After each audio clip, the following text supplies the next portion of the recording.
వాణి 1వ తరగతి చదువుతున్నాను. నేను ఈరోజు ఝాన్సీ లక్ష్మీబాయిగా వచ్చాను. వీర సైనికులారా, వీర నారి మనులారా, లేవండి, నడం బిగించండి. మాతృభూమి ముద్దు బిడ్డలు మీరు మీ తల్లి రుణం తీర్చుకున్న సమయం ఆసన్నమైనది.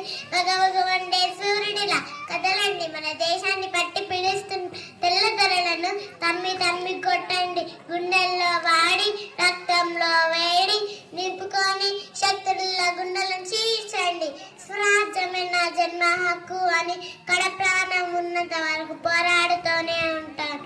దిక్కులు పెక్కరిల్లిన పంచభూతాలు పారిపోయిన మాట తప్పేది లేదు, మడమ తిప్పేది లేదు. వీరులారా విజృంభించండి, విజయము వీర స్వర్గము. నేను సిద్ధం, మీరు సిద్ధమా? హర హర మహాదేవ్, హర హర మహా